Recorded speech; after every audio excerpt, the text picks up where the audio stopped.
Assalamualaikum warahmatullahi wabarakatuh.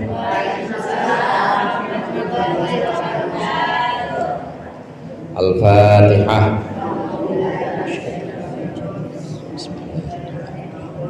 Alhamdulillahirabbil alamin. Arrahmanirrahim. Maliki yaumiddin. Iyyaka na'budu wa iyyaka nasta'in. Shiratal mustaqim. Shiratal ladzina an'amta 'alaihim.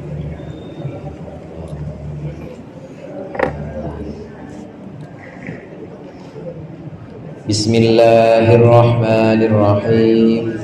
Alhamdulillahil mu'allimid dullabi wa musahhilil khairi liman yata'allam.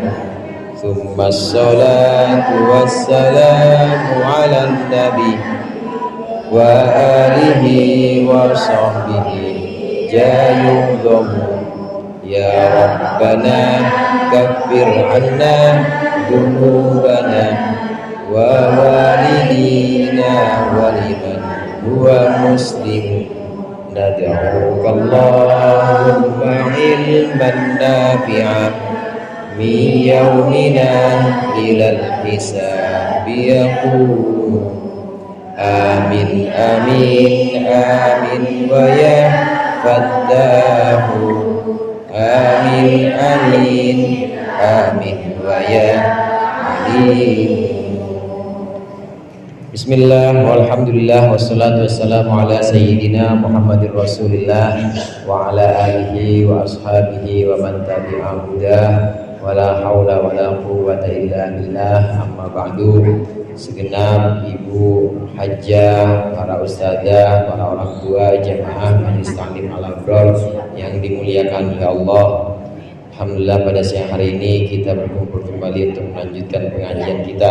Mudah-mudahan apa yang sudah kita baca dapat ridho Allah, apa yang kita pelajari menjadi ilmu yang bermanfaat dunia maupun akhirat. Amin ya rabbal alamin. Pada pembahasan yang lalu kita sudah mendengar cerita bagaimana seekor onta, seekor binatang ini bisa merasakan kekhawatiran. Ada onta dia merasa khawatir tuannya kagak sholat, tuannya asal udah malam tidur sampai pagi nggak sholat isya. Maka dia khawatir, ini onta khawatir, ngadu kepada Rasulullah, ya Rasulullah, bukannya saya nggak mau nurut sama tuan saya, tapi saya bukannya saya nggak mau nurut pada tuan saya, tapi saya khawatir ini tuan saya ini orang kampung yang nggak pernah sholat isya, khawatir azab Allah turun dan saya ada di situ, saya ada di kampung itu, nah yang kena saya juga ya Rasulullah. Jadi itu onta bisa berasa seperti itu karena khawatir apabila azab turun kepada orang yang tidak sholat maka dia ikut kena juga azabnya. Ini bahayanya orang yang tidak sholat. Dan masih ada beberapa kisah lagi yang menerangkan pentingnya sholat dan memberikan peringatan kepada kita betapa bahayanya orang-orang yang meninggalkan sholat. Ada satu lagi hikayat di sini yang akan diceritakan untuk memacu kita supaya kita lebih rajin dan lebih tepat waktu dalam sholat, supaya kita benar-benar kita dan keluarga kita menjaga sholat-sholat kita, memelihara sesuai dengan waktunya. Di halaman 124, wa hukiya an ba'dis salaf. Ketemu Bu? Kita baca sama-sama. Bismillahirrahmanirrahim. Wa hukiya an ba'dis salafi annahu dafana ukhtan lahu matat fasaqata minhu kaisun fihi malu fi qabriha walam yash'ur bihi hatta sarafa an qabriha. Ada sebagian salaf soleh, ada seorang salaf soleh, ini dia ikut menguburkan saudara perempuannya. Saudara perempuannya ini meninggal, kemudian dia ikut menguburkan. Nah kemudian tidak terasa dia bawa dompetnya jatuh ke liang lahatnya Bu. Bawa dompetnya jatuh ke liang lahatnya. Ada ATM-nya kalau sekarang ya. Kemudian ada kartu nama. Oh, kartu nama siapa itu? Kartu nama leasing biasanya. Yang namanya mau kredit. Kemudian ada KTP banyak, pokoknya di situ ada uangnya juga. Fihi malun, di situ ada uangnya. Dompetnya jatuh ke liang lahat perempuan, saudara perempuannya ini. Nggak berasa dia. Selesai dikubur, sudah dipendam, sudah diurupin lagi dengan tanah. Kemudian pulanglah orang ini, saudara laki-lakinya ini pulang ke rumah. Kemudian baru ingat, mana tadi dompetnya? Dompet kepada temuin, dicari-cari di kantong nggak ada, cari-cari di bubet nggak ada, di laci lemari juga nggak ada. Ya, kayaknya ketinggalan dalam liang lahat, ketinggalan di dalam liang kubur saudara perempuannya. Nah terus bagaimana? Kemudian faraja ila qabriha, maka dia kemudian kembali ke kuburan saudara perempuannya itu. Fanabashahu ba'da man sarafan nas. Kemudian setelah orang-orang pergi, itu digali lagi kuburannya. Fawajadal qabra yashta'ilu 'alaiha naran. Maka orang itu kemudian mendapati kuburan ini menyala dengan api, nyala kuburannya. Faraddat turabu 'alaiha, faraddat turaba, faraddat boleh, farudda dia boleh, faraddat turaba, maka dia kemudian mengembalikan tanah, diuruk lagi ilaiha kepada ukhtan lahu, kepada saudaranya, ditutup lagi karena takut ada api panas, ditutup lagi.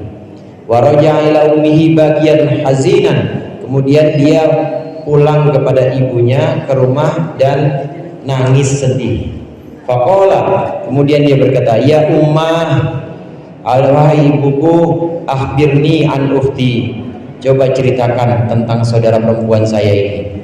Wa makanat ta'malu, ceritakan dulu dia tuh ngapain waktu hidup. Qalat, maka berkata ibunya, wa ma su'aluka anha, kenapa engkau tanya begitu? Qala, berkata, ya ummi, orang soleh ini, yang laki-laki ini kemudian bertanya, ya ummi ra'aitu qabruha yashta'ilu 'alaiha nar, saya melihat kuburannya menyala, ada apinya. Qala, maka berkata, fabakat, kemudian menangislah ibunya. Wa qalat, dan berkata sang ibu, ya waladi, wahai anak laki-lakiku, kanat ukhtuka, saudara perempuanmu itu almarhumah itu tatawahanus sholata, dia melalaikan dan meremehkan sholat. Wa tuakhiruha an waktiha, dan dia mengakhirkan sholat dari waktunya sampai keluar waktu. Itu orang yang mengakhirkan waktu. Sholat gak perempuan ini? Sholat. Sholat gak ini almarhum? Sholat, cuma sholatnya keluar waktu tanpa uzur, ditinggal atau diremehkan, gampangin, gampang, ntar aja, ntar dulu, nanti dulu, nanti gampangin, sampai keluar waktunya dia baru sholat. Maka ketika digali kuburannya, ini ada apinya. Ini untuk orang yang suka menggampangkan sholatnya tidak pada waktu tapi sampai keluar waktu. Kalau kita ingin sholatnya jamaah takhir sebagaimana pernah kita bahas, itu aja harus niat bahwa sholat maghrib kita akan kita laksanakan nanti di waktu isya. Begitu masuk waktu maghrib harus niat. Begitu juga jamaah takhir asar dengan zuhur. Begitu masuk waktu zuhur kita harus niat. Kita niat bahwa sholat zuhur kita akan kita laksanakan di waktu asar. Ini pentingnya niat. Ini yang membedakan antara orang yang lalai pada sholatnya dengan orang yang ingat pada sholatnya. Begitu masuk waktu dia udah ingat, waktunya sholatnya. ntar 5 menit lagi, tapi bener Bu 5 menitnya, ini 5 menit jadi 3 jam. Bentar lagi mau ngangkatin jemuran dulu, bentar lagi mau goreng dulu sebentar, selesai goreng langsung, jangan ditunda lagi. Yang penting begitu masuk waktu dan kita tahu udah ada azan, itu ada niat langsung, udah ada tekad kita akan melaksanakan sholat pada waktunya.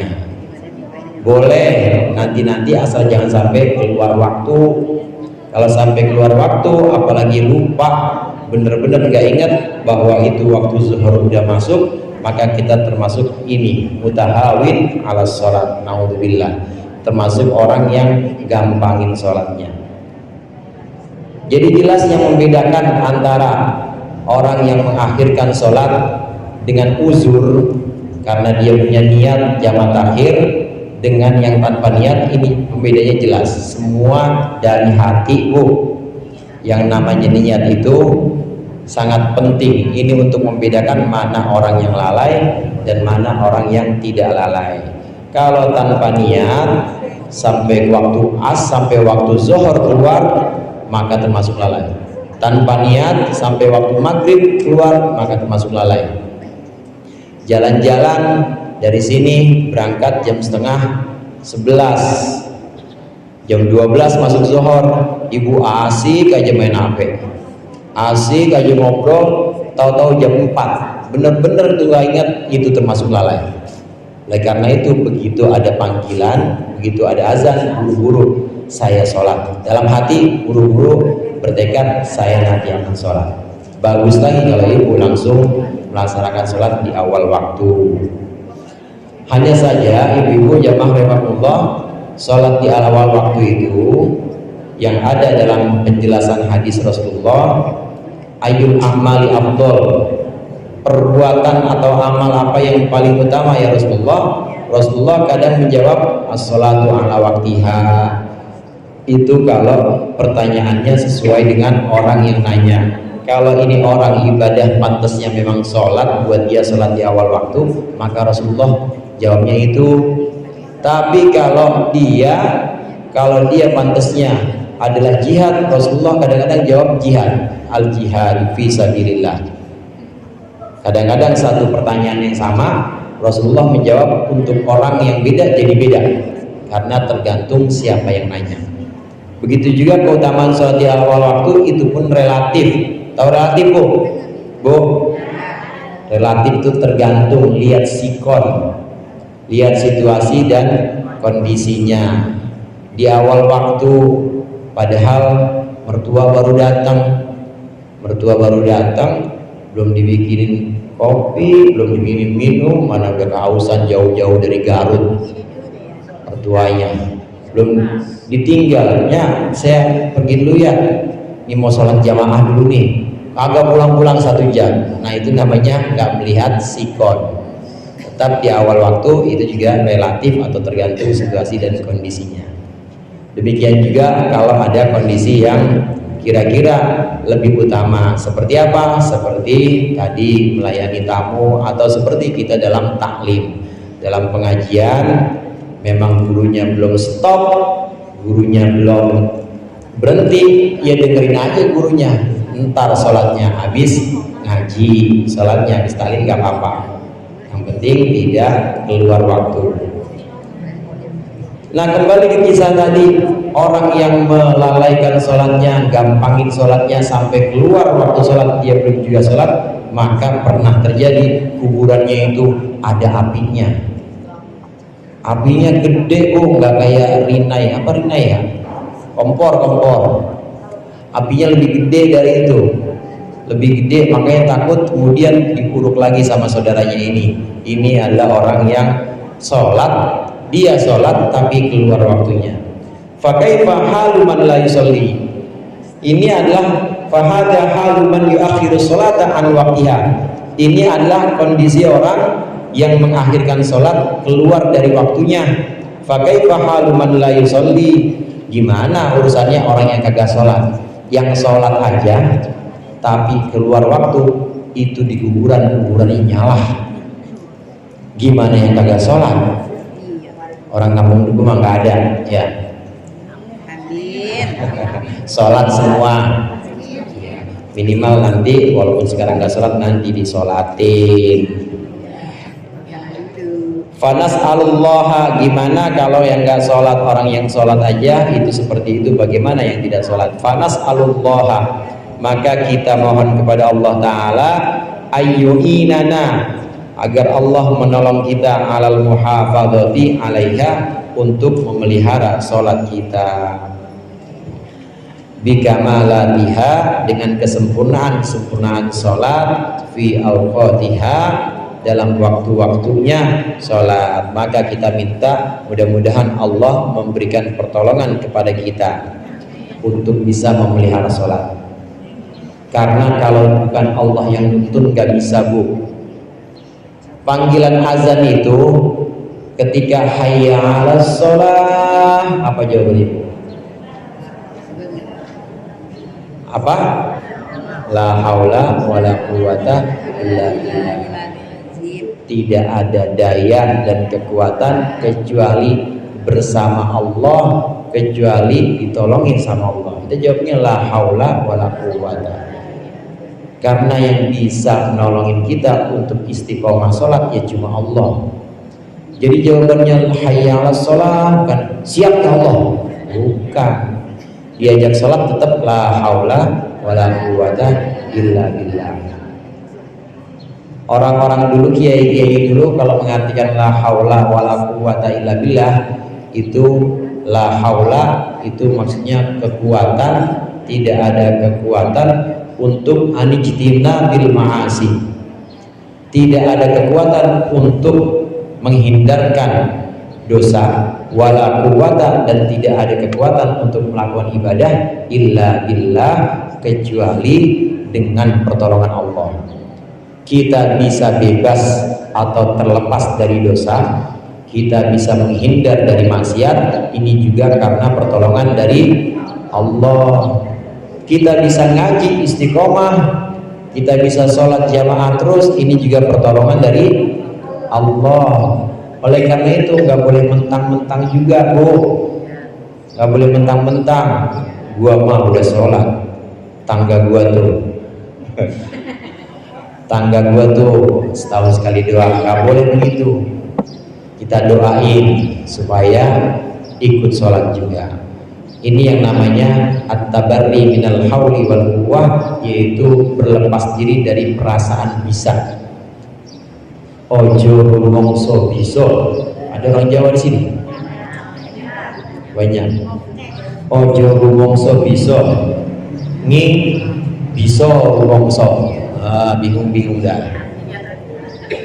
Jangan merasa bisa, tapi cobalah untuk bisa merasa. Maksudnya bisa merasa tuh kalau ada apa-apa sama orang ada tenggang rasanya, atau kalau orang berasa susah kita juga ikut susah, itu namanya biso rumongso. Jangan merasa bisa, tapi cobalah kita untuk bisa atau pandai merasakan apa yang dirasakan orang lain. Begitu kita bisa, alhamdulillah ngaji terus, maka buru-buru kembaliin Allah yang nuntun kita bisa ngaji. Begitu kita bisa menghindar godaan maksiat, langsung kembalikan Allah yang nuntun kita untuk bisa terhindar dari maksiat. Kalau bukan Allah yang menuntun kita, maka tidak akan bisa kita menghindar dari maksiat, tidak akan bisa kita melakukan taat, nggak bisa. Itu maksud dari la haula wala quwata illa billah.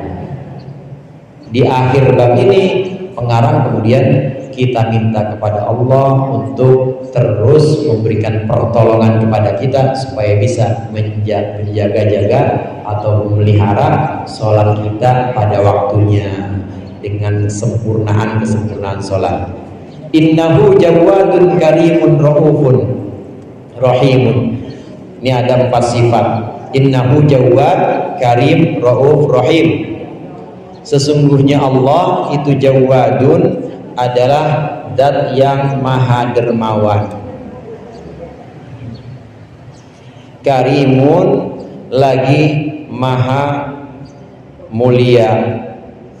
Raufun dan juga maha pengasih, Rahimun dan juga maha penyayang.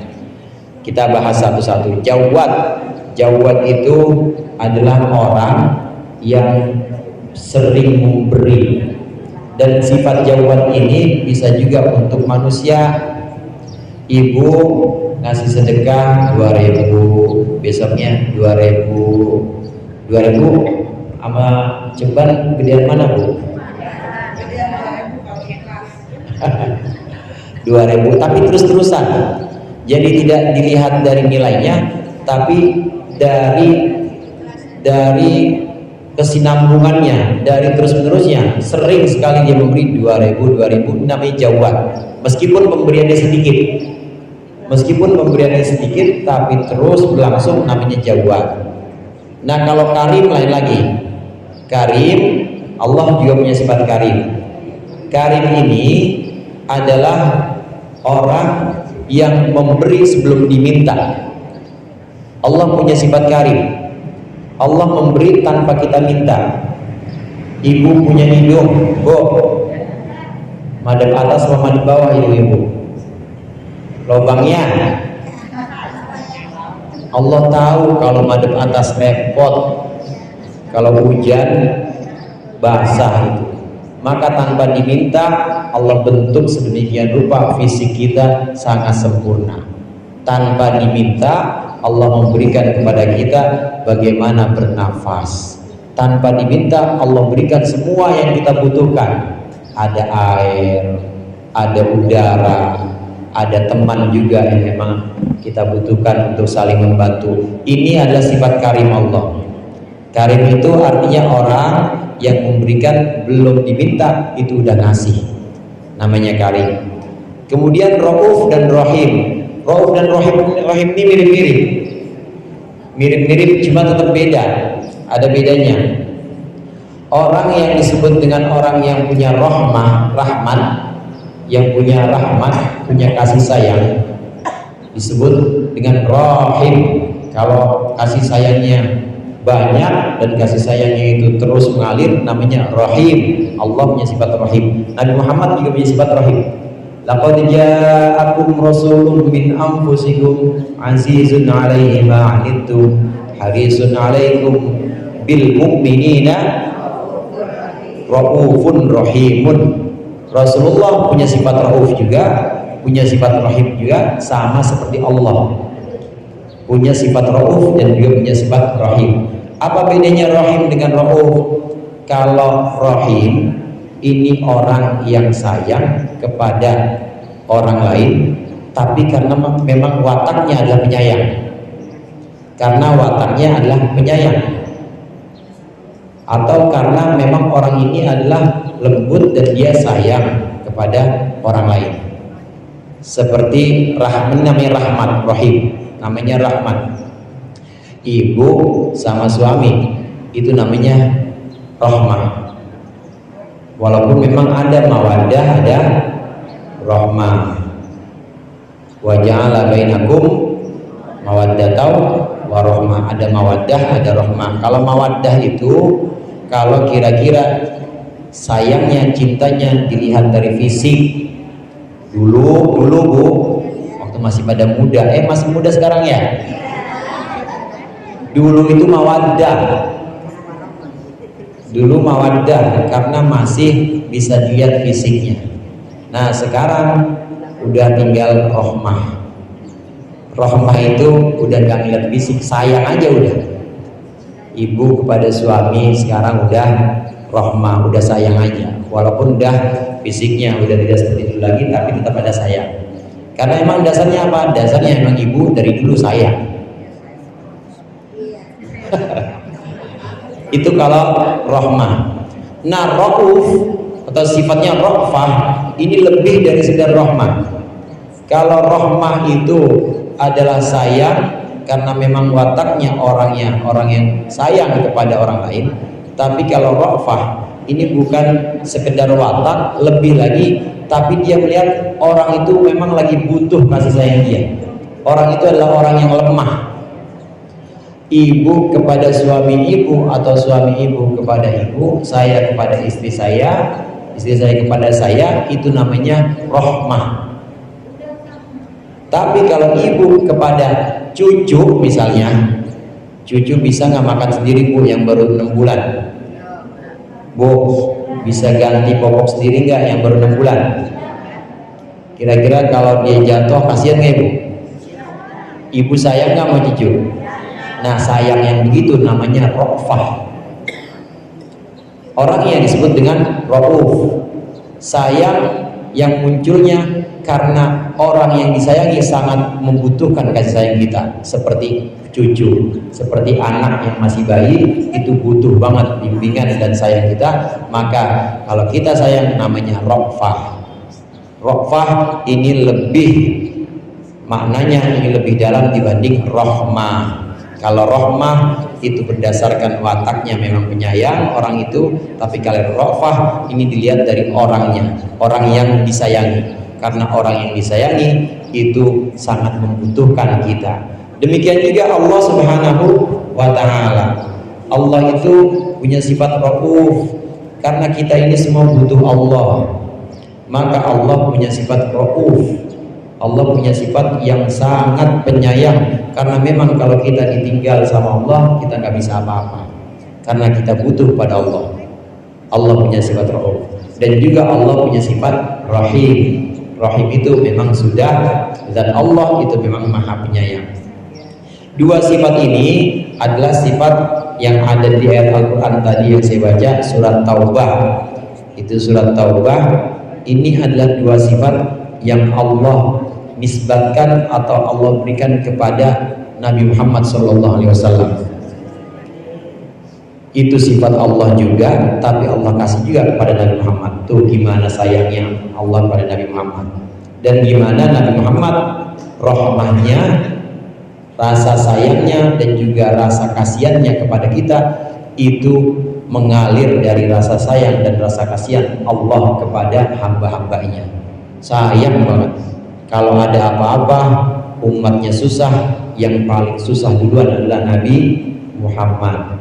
Kalau umatnya itu celaka, maka Nabi Muhammad yang paling sedih. Ini namanya Nabi Muhammad punya sifat Raufur Rahim. Wabil mu'minina Raufur Rahim. Mudah-mudahan bermanfaat, dan mudah-mudahan kita bisa menjaga, memelihara sholat kita sesuai dengan waktunya, dan juga sesuai dengan kesempurnaan sholat sebagaimana syarat dan rukunnya. Demikian untuk kesempatan kali ini, lebih kurangnya mohon maaf. Wallahul muwaffiq ila aqwamit thoriq. Wassalamualaikum warahmatullahi wabarakatuh.